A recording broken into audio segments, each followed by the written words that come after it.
Hey, everybody. Welcome to Father Talks. I'm your host, Mike D. Today, we're going to be talking everything Windsor football. That's Canada, for those of you who don't know. I've got three guests with me today. Let them introduce themselves. Hi, I'm Jonathan Pinard, former Windsor football athlete for about 4 years. And I'm full-time Tr- dad. Yes. I'm Trent Darden. I played in Windsor for about 5 6 years. I am Ilya Hudson. I have coached Windsor football from Little League to high school for about 11, 12 years, but I am officially retired. Well, all you guys know, Coach Ilya and I coach together. I coached in Canada for about 7 years. These two younger gentlemen upstairs there, they're my kids. I coach both of them.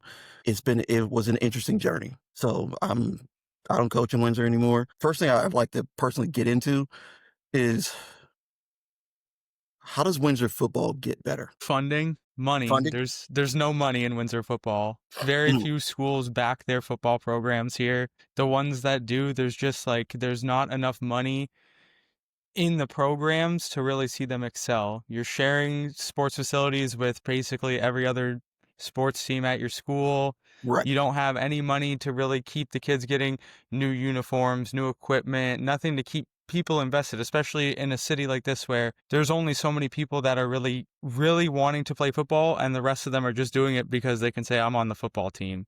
right, So you just need some sort of like in the States you see it, they have sponsorships. Teams are sponsored. There's money put into the programs. They do fundraisers, they do media days, they have all this stuff going on for them. And in my experience here, it was the bare minimum. We had to fundraise all of our own money to even get new helmets, to get our helmets recertified. The one year we had to raise enough money just so we had enough helmets to have a team. right, Like there's just no backing here financially from the school board a lot of times for any sports teams, especially football, since it's not really seen as like a big Canadian sport. I agree with that. Also, on top of the financial backing, to piggyback is, the cultural support. Like you said, they don't really care for the sport as much. They try to diminish it as much as they can. There's very few people in this community that try to keep it alive. And my hat's off to anybody that's trying to keep it alive, from the high school coaches, some of the little league coaches, and even travel football, just trying to keep kids engaged and keep them loving the sport, because there are opportunities at the next level coming from here. And we've seen kids, and we know kids personally, that have utilize, Windsor football to get to the next point in their life. So it does work, but you have to have, a village of people that's going to support it. And it's very hard to do that, right. around here. I On say I top of the think development, development is very Yeah. key. And I see, think and I that's agree. that. Good. I think I agree with Coach Elia. It's just like not a lot of people in Windsor are really interested in football in Canada. It's just that's kind of how it is over there. It's like over here in the States, everybody shows up for the football games. Teachers, the students, everybody comes to the game. Everybody's invested into it. You over to Canada, you over to Windsor. It's maybe 100, 200 people in the stands, tops. Like And that's people mostly just at college games. yeah, and that's at college games. Some high school games, there's barely anybody. It's just, I mean, that's kind of just how it is over there. And R- if you want people to be more invested, like if you want more students to play, get people out there to watch them. Like nobody wants to play in front of like 5 people. Right. Yeah. And see, for me, I find that when you try to introduce new things, there's a lot of resistance to it. So hey, we want to do a media day for the kids. And from previous experience, we had coaches that were just absolutely against it. Hey, we don't need to be bothered with that. But it's a good experience for the kids. It's not about what we need to be bothered with. Giving the kids an experience, plain and simple. We had a guy who was going to come out, do all these photos. He was going to charge the kids next to nothing to do it, and it was just something fun for them. Also, I find that there's a lack of parent engagement, So for us, we coached at the Little League, in Little League for a little while. And I found that every parent wants their kid to be great, but none of those parents want to spend time making their kids better. So why is this kid so good? My kid's not playing. Well, because this kid practices every day, even the days that we don't have practice. And that's the other thing, is that I don't find that Canadian kids get these same opportunities. And you figure they're not, I'm looking for, they're not they're not getting the same, exposure to football that we do in the States. And if they would get more exposure, like at the Little League age, they practice what, 3 days a week? That's How like is Some that? too. That's yeah, and that's just not enough. To make kids better. To help them, perform better, to teach them to tackle, to teach them the plays and all that stuff. You don't have time, to really do anything extra with the kids. And I find that that's all over Windsor. yeah, it's So really. I mean, I know one thing I didn't like when I was playing over there was, especially like what you said about the practices, how it's only 3 days a week. Like coming from the States back to Windsor and then coming back here, like it's just so much. It's so different. Like the intensity and the practices over here, yeah, it's way more intense. It's way more aggressive. And over here, there, it's like it's aggressive, but it's not as intense. You got 3 days a week.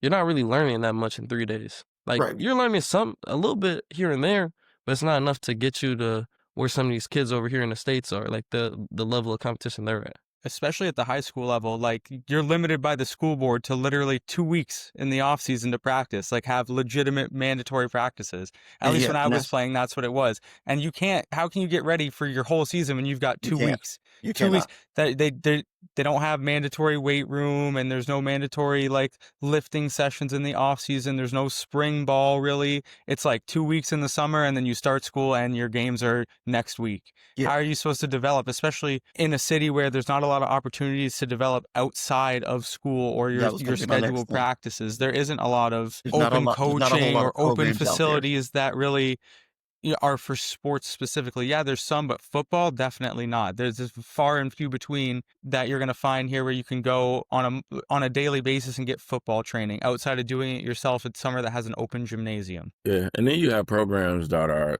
not accepting to outside coaches that do have the time and do have the drive to do it for the kids, and then you have some that Right. do. Luckily, when my son went to Brennan and I decided to go coach there, they were very open to. Um, First of all, they were very open to outside coaches, but they were also open to, how we did things. So, going to the weight room in the off season, they allowed us to do that. Just being involved, with the kids, day in and day out, like pretty much how we were brought up playing American football. Like our coaches were Right. very involved, and even in our academics and conflicts and things like that. So it all depends on where you go. I think Holy Names is doing a great job of trying to be the closest program as probably that they can be from what I see on the surface. I know they Right. do a lot of off season stuff. They do a lot of fundraising. They do a lot of things for their players. Um, and it kind of has to be that like all the way around for everybody to be successful. Right. Yeah, and I think my other issue is that a lot of kids in Canada all want to migrate to one team. Oh yeah, they won the championship last year, so you know what? Let's all go to that school. Yeah, But what they don't realize, and it's something I tried to tell parents before, it becomes a level of competition. So if all the great kids are on one team or on two teams throughout the city, okay, where's your competition? You can't submit film to colleges and that. Who did you play against? Yeah, I rushed for 1,000 yards, but you didn't play against anybody. And that's why I always stress, what, go to the team in your area and try to make that team better. Get your playing time. Start practices outside of, coaching outside of your school's program and whatnot. Do something. Now, yeah, um, I don't think I know if what the rules are for over in Canada, but is there like a transfer rule for Canada, like over in the States, where if you Yeah, transfer you can't play? yeah, Yes, same rule. There's You a have rule. to wait out a year unless it's for you have to have like a legitimate reason, and even Yeah, then sometimes they make you sit. right. yeah. It's gotten worse yeah, and worse over the years. Like it was like you change your addresses, you're fine if you have parents in two split homes and you yeah. I decide didn't to know go that. stay with another parent. But it's it's been a lot lately, so they're starting to kind of crack down on it. Like, Right. yeah, Yeah, but I guarantee that's because all of the kids are, moving to one team.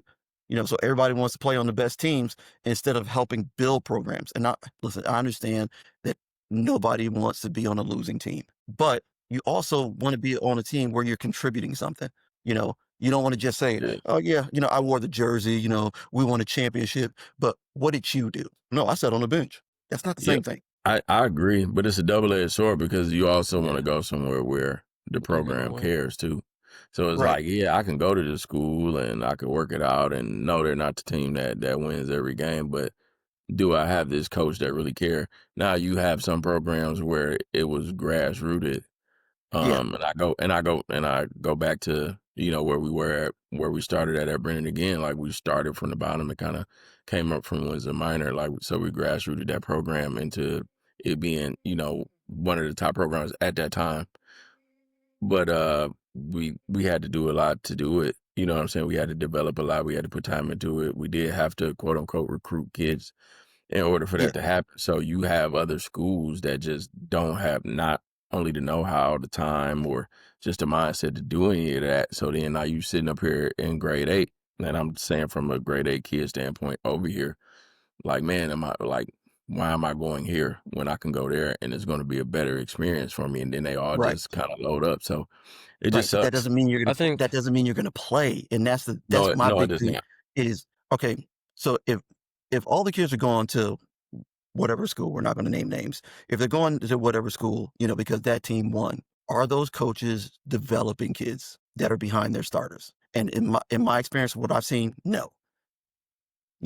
Everybody only wants to deal with the studs, and that's it. If you're not one of the best players on the team, we're not bothering with you, and we're not, spending any extra time developing you. I think honestly, like in my opinion, from like an athlete's standpoint, I think you gotta go to whatever's gonna put you in the best situation to succeed. So if you go to the top program in Canada or Windsor or wherever, you go to the top program and you know you're not gonna play, at that point, I feel like that's a stupid decision because now you're wasting your time there, Yes. not getting any playing time. However, I agree with Coach Elias saying like you want to go to a program that's gonna win. Like you don't want to be the best player on the team that wins 2 games in a season.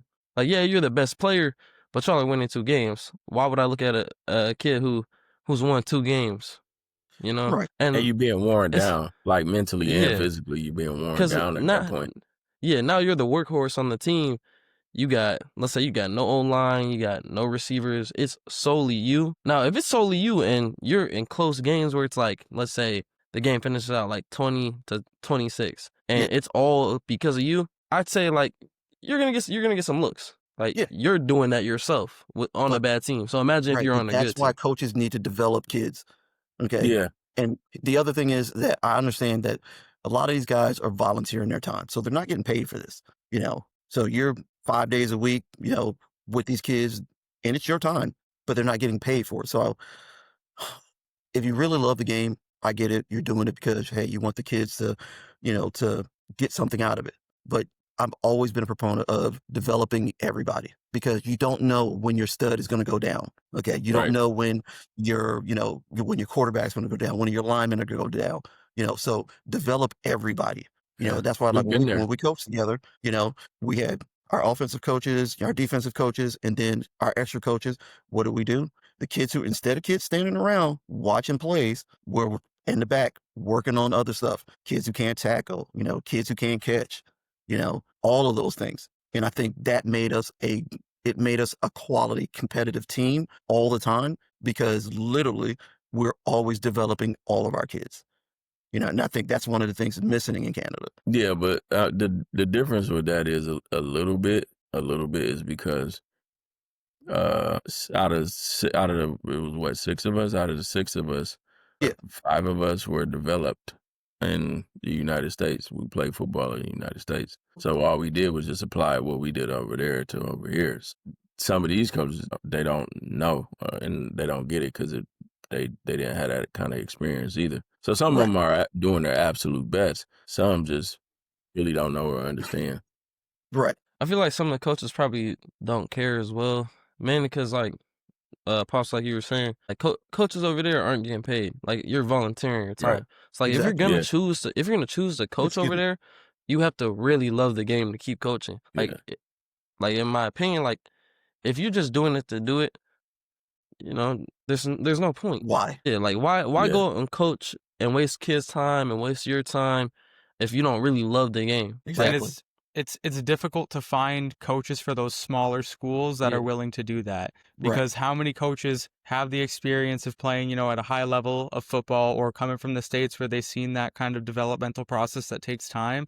And then you send them to a small school where they might not even have enough kids to field a team, and they're literally begging people to come out. Yeah. And it's like, I'm volunteering my time and I'm begging you to come out here and play. Right. Yeah, and It's difficult That- to find a committed coach that's going to go through that process. Like we went through that when I went to Riverside. Yeah, I remember. Our coach was very good. He was dedicated. He loved the sport, but there was only a handful of us that really wanted to play football at a Yeah. high level, and then half the team is just guys that were there just because They it was want something space. to do. Yeah. Yeah, and then that's the thing. Like, if you get a bad coach, the program's not gonna be good. Right. The coach is like, that's the center of the program, the head coach. Right. So if you Well- got guys, if you need a coach and you can't find somebody, these schools are just like, they're gonna take random teachers and bring them out to the program and have them coach.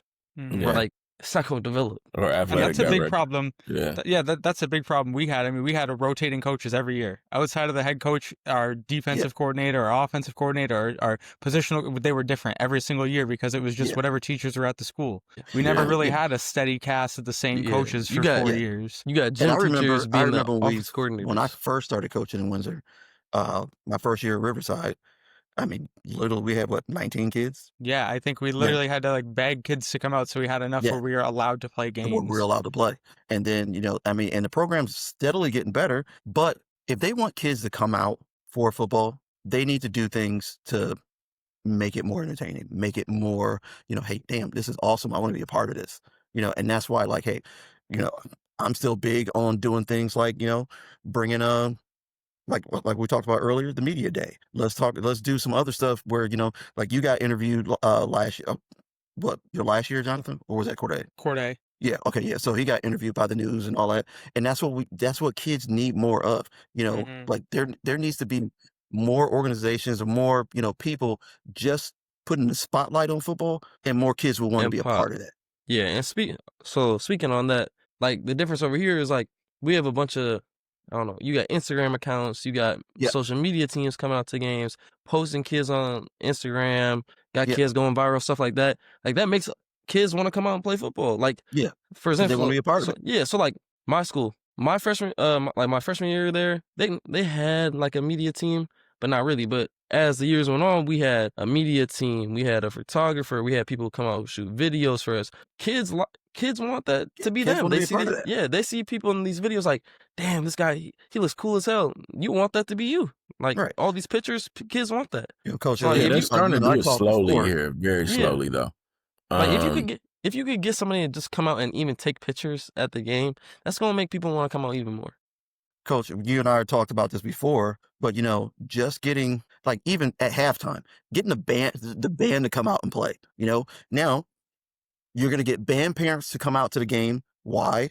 Because their kids are playing at halftime. If you have cheerleaders out there, those parents are going to come because they want to see their kids, cheer.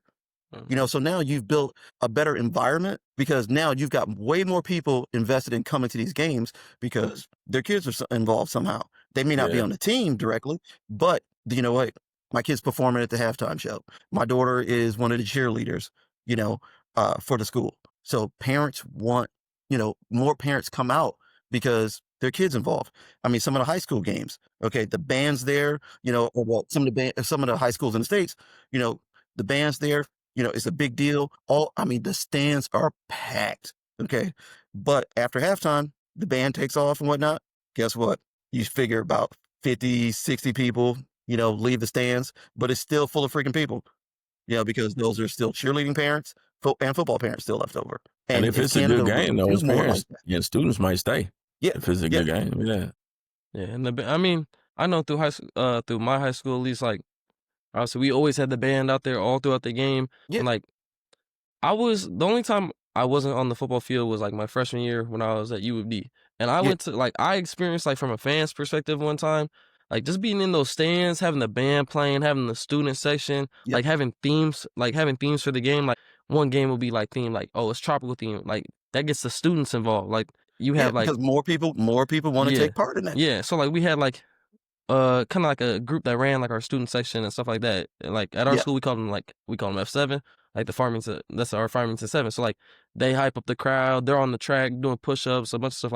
it's the stuff that gets the fans involved. Like that's Yes. what makes the games better. Well, Yeah. you know what really hurts over here is like we don't really do pep rallies like that. You know, we Yeah. don't have that engagement in school to get the students there excited to go to any varsity sports really for the most part. Like when I was in school here, we did like I think one maybe in the 4 years that I went to high school here, one pep Yeah. rally. And Like, then you know, if you have that student engagement at school, getting people excited for the games, getting people, you know, giving them a reason to actually show up there, you know, giving them the halftime show, a concession stand, like Yeah, some sort because of it's an incentive to event. be at the game, then they would go. But half the time, the kids don't even know that there's a varsity game going on. Like yeah, you Right. for any sports, football, basketball, volleyball, it's like most of the time you don't even know that there's a game going on. There's no posted schedule for the games unless you know somebody on the team. You wouldn't yeah. even know that there's going to be a game that night. I think you Exactly. definitely like Windsor schools could do a better job of promoting like the events that are going on. Like I even know like some high schools over here like that don't promote their games enough. Like if you don't promote the games, nobody's gonna come. They don't know about Exactly. it unless Mhm. like JD was saying, unless you have somebody or like you know somebody who has the schedule, you won't know anything about the game. You won't know anything about the event. Like the schools have to, you know, morning announcement at the beginning of the week. Hey, we got a Right. football game on Friday, whatever. Just letting people know what's going on, what time, you know, getting that info out there. So, I mean, just so people know what's going on. Yeah, Yeah. they'll try things and then they'll just like let it go. Like I know they Yeah. used to do the incentive where, you know, if the field was right next to the school, you can get out, you know, last Mhm. period early and go to the football game, but you had to, you know, you had to go to the game. You know, Right. that was a great incentive where the students it would be packed. Um Again, it's about what sport it is. At Brennan and St. Joe's have this rivalry game called the Zakor Cup, and Okay. you would think that it's the Super Bowl, right? Right. See. It's a hockey rivalry. It's at WFCU. It's packed with both schools. They have, and I've seen it on both ends because I got kids that Right. have went to both. Like they man, it's a extravaganza like all week. It's something going on all week. The pep rallies are crazy, and they have this big game, and it's packed, and then it's alumni parents that go, and Right. it's a great thing, you know. And if they had something like that with football, I know I tried to do like a neighborhood like bowl type thing back when I was coaching at Brennan with Herman because they're in the same vicinity and everybody, you know, if you lived in that area, you went to the, you know, one or the other. But it was a great idea that kind of just like fizzled out. You know, the powers that be just don't be caring to do all that, you know, cultural stuff, man. So Yeah, and it's it's just again, crazy to me. it, And yeah, again, I coached there for 7 years. I trained kids there because I still, and even today, you know, I still believe that Canada has a wealth of talent that they just do not get the exposure that they need. So some kids are fortunate enough to, you know, they know the right people. You know, some everybody can help them. You know, get into colleges in the states. You know, but again, it's the lack of exposure. It's the limited time, Jonathan. Like you said, you know, 2 weeks. You got 2 weeks before your season starts. If most of these kids haven't been doing anything all summer long, Mhm. 2 weeks is not enough. You know, I don't know how you can, I guess, essentially, you know, talk to the board. You know, but there needs to be. You know, I know some schools get around it. You know, they have training or you know team workouts and whatnot, but they're not mandatory. Yeah. You know, so they get around it. You know, they've been working out together for a month before most kids even get started. Yeah. You yeah, know, we did um, it. Mhm. I like it. We did it. um, I just invited kids to come work out at the field. So that was Yeah, it. there you go. So, all right. So And they just did what something we else I want to asked. touch on is the parents at the Little League games. Okay. Listen, so I was out at the Little League, you know, last year watching some of the games and everything. And let me tell you something. The parents can be atrocious. I thought they were bad in the States. They're worse in Canada. And this is at the Little League age group. This is not even at high Yeah. school. This is the Little League. Listen, you've got four refs, a bunch of little kids running around. People are going to miss some calls. Okay. I get that. Okay. And I mean, I could see if it was something that cost you a game, why you'd be so upset. But some of the stuff is just like borderline cuckoo for fucking Cocoa Puffs. How, you know, what, that's a bullshit call, ref, you fat bastard, this, that, and other thing. I'm like, bruh, seriously? You know, or, Yeah. you know, parents coming to you, how come my kid's not getting playing time? You know, well, Because your kid is afraid to tackle, Yeah. so You I'm not probably gonna got put about you. 4 or 5 different stories Who, me? with that one. Yeah. Oh my God, listen, man. I tell everybody, I will not treat your kid differently because you're an asshole. Yeah. I'm still going to coach your kid as aggressively as I did before. I'm not going to pull your kid out of games or give them less playing time because you're retarded. It Because it it was always great whenever we started the Windsor minor season and you would have the parents come in and give them the yeah, coach mic disclaimer like yeah, every time. And you have some that'd be like, well, all right, I'm gonna shut the hell up. And then you yeah. have, some of those. And it never really was the moms, it was more so like the ego dads, like, you're not about to talk Yeah. to me or my child Well, like yeah, that. because a It's lot like, of yes, the he dads is. are, they're living their football dreams through their kid and whatnot. And listen, like I had a couple parents talk about, hey, my son, he was a running back. Not anymore. Your son weighs 400 pounds. It's not gonna happen. And it was rough. You know, I've had my um, share. I had my share of parent coach issues too, man. I remember my first time when I want to say my second year of coaching Windsor Minor. Um, this kid just would not listen, man. He didn't want to run the plays the way we did, and it cost us the game. And yeah, I chewed him out at the end of the game, and Dad came at me in the parking lot like, "Why you talking to my son like that?" And I'm just again, this is my second year of coaching. I'm like, "Cause your son don't fucking listen. He's yeah, he's he's 10 at this point. He should be able to follow directions and not do what he want to do and be a cowboy. This is a game of discipline. Your son cost us yeah, the game." Hey, he yeah. And the grabbed the reality, helmet and started walking towards me, and I just started laughing yeah, man, come on. Like, if this is what yeah, you want to do. But then that's when I realized, like, man, this is a crazy world that we live in where a parent, like, it's like, so you want your son to play this brute sport, but hmm you want somebody to pat him on the butt and be like, it's okay, like a baby. It's the absolutely not. craziest dynamic. Yeah, but we're big on those. Hey, I'm not giving you credit for things that you're supposed to be doing. Never have, And I never will. found being being the type of coach that I have been, parents that hated me in the beginning of the season understood by the end of the season. Yeah, I Like saw I that a talk to lot. people I talk to a lot of people still to this day. We laugh about it because they used to write letters into the league. I'm like, go ahead, write a letter into the league. They're going to tell you exactly what I just told you.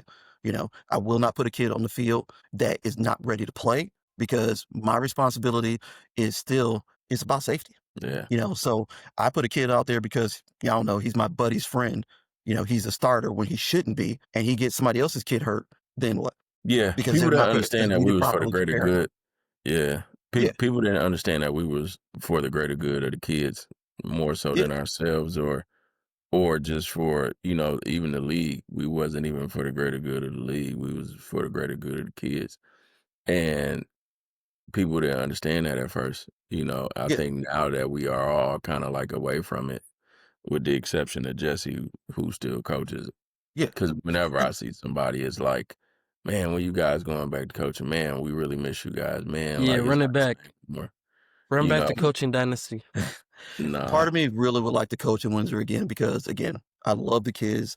I love a lot of, again, they have a lot of potential, you know, yeah, and I just wish there was more opportunities and options to really show them, hey, you guys can do this. You got this. You can perform at the next level, and we only had a handful of kids that would show up to like those extra practices, and it was free. It yeah, wasn't like you were getting charged anything, but that brings me to things that are free that you do for people, they don't place any value on. They just blow it off.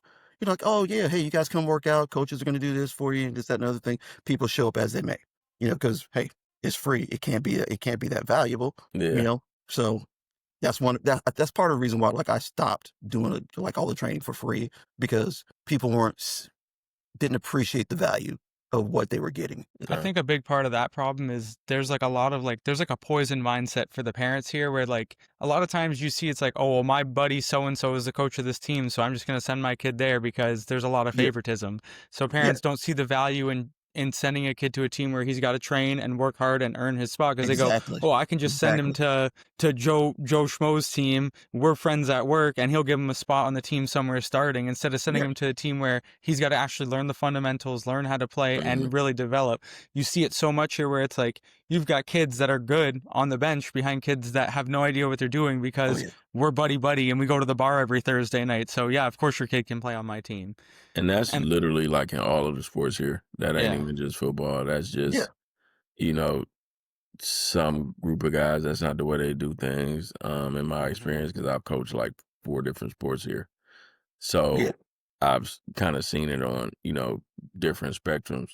And some are like that a lot and some aren't, but yeah, is that's another that's another obstacle right there. You nailed it. right. Mhm. So what does Windsor need? Give me one idea that would help football Outside get better. competition. Outside competition. We're a border city. We Yeah, are on the border with Detroit, a major football city in the States. right, Like, there's no reason why we couldn't arrange, not at the Pee Wee level so much, but especially at the high school level. Why aren't we okay, arranging one game a year with a team from the States? You know, why aren't we merging some cross border game? It can even be a preseason game. We don't have it. Why don't we play any teams that are outside of Windsor, Essex? Like, I think a big problem with the competition level is everybody knows what schools you go to if you really want to be on a big football program here, right, and you know exactly what schools you're going to play. It's the same 15 schools that have all played each other for the most part for the last 50 years. We right, don't really why don't we bring teams down from Toronto? It's really only a 3.5 hour drive. We don't travel for football here or any of the county teams. We get a couple. You get Essex, which is only like a 40-minute drive. When I was right, playing, Blenheim finally came in, was like a 1 hour drive, but we don't really see any of that outside competition. And right. that could easily be fixed if playing against teams in Detroit.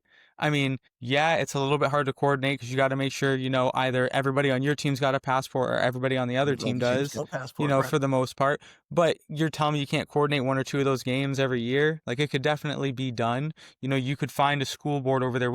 The universities and the colleges here have transfer programs with the states. There's nothing stopping it from being a thing. When I played for the Fratman, our preseason game was against a school in Pennsylvania. They came over here and we played a preseason game against them. right. Yes, it's slightly different football, but Canadian football is changing more and more every year to be Yeah, closer to what they play in the I States. was just about to say that it was Canadian football is definitely changing a lot, especially even from when I coached at the high school level. Over there, it's definitely getting. It's you see some coaches adjusting their strategies and their approach, to more American style football and that, But I think these again, somebody has got to say, you know what, we want this to be better. But the minute, actually, what it is, let me back up. The minute somebody can figure out a real way to start making money, Hmm. then football will be bigger because Windsor's guess stuck what? in a vacuum is the Yeah, problem. It's a lot of the same coaches, yeah, the same parents, the same schools. So there's not a lot of push. Like, there's very few coaches like us that have come in and really changed the norm for what football is here. It's a lot of the same people preaching the same things and doing the same stuff over and over and over again. Like, there's nobody really coming into the city to push the older coaches out or push them to at least change how they do do things. things right. Yeah. Yeah, no, All right, it's not, go ahead. and it probably won't be for a while. So then you have to flip that into just like it starts to me, and I've said it like a broken record. Like it starts with here, it starts with developing in Windsor Minor. Like you gotta Yeah, have there's guys that have played this game, at a high level in the community. Um, and to me, in my opinion, they gotta want to do it because they have the know-how. The CFL players or the right. college players and the university players that have had the experience. Um, if they have the time, I would and I think some do here and there, but I would encourage them to, start there with those younger kids and really like build it up. I think that would work. I think that would be like a grassroots to um schools, funding it. Got to keep travel going. At this point, Yeah, travel football is very important because that's the only competition that they do get outside of that's high the only school. real competition only Yeah, real regular competition that they get. so they have to continue that. They have to develop within that, but it starts with Windsor Minor. If you can get a bunch of coaches that are hell bent on developing the youth and those younger kids, and then it's a effect that follows all the way through. And like I said, they do have some guys that are there that are doing those things, but it has to be more. And like I said, they have to have the time to do it and want to do it. you know, Oh, so and it's we got free. a couple You got minutes you got left. to be able to do it. You got to want to do it for free. Right. That too. Okay, couple minutes left. Hey, anybody watch the Rams game last night? Yeah. I watched the first. Yeah. I watched the first half. Okay, so I'm just gonna say that listen, proof positive that when every player sometimes just needs a different environment, to excel. I know where this is Because going. my man, the quarterback for San Francisco right now, Mac Jones. yeah, Yeah. listen, he was lights out last night. I Yeah. mean, he was wrecking the Rams defense.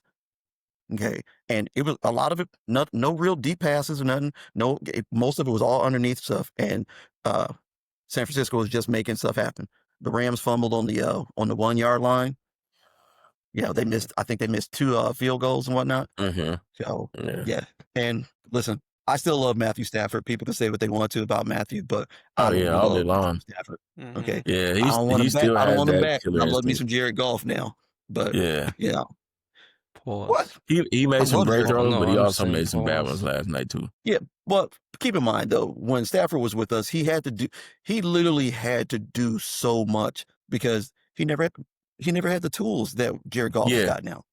Me and Rick were talking about this last night. Yeah. And so we had to get rid of Stafford in order to get the team that we have now.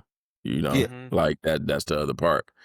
But it's like, man, if and Goff is great, but Stafford is a little better. So to put it in perspective, like if we have this team now and we had Stafford, maybe Oh. not now, but like 2 years ago, oh my God. Like See, in my opinion, I don't think so because I don't think Stafford's the right kind of quarterback for the offense we run. For this system, He's like, Stafford's the big arm, the take a shot downfield gunslinger, where Goff is more of like that calculated. He'll take the check down every time. He'll take the right. 10-yard in. Like he'll take the shorter stuff and let the running game do the work. And I just don't think Stafford's that kind of quarterback. Well, keep in mind now, 2 years ago we still had Ben Johnson.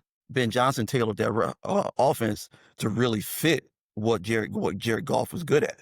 That's true, but I also think the new coordinator Johnny Morton is doing a great job. He Oh, put up no- the no most doubt. points in a yeah, he's Lions doing a game. phenomenal job. Absolutely. Yeah.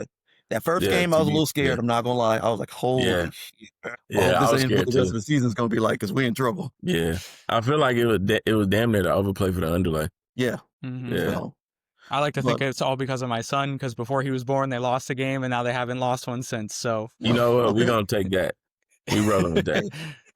I'm gonna bet on this game this week just because you said that. And if I lose, you owe me some cash.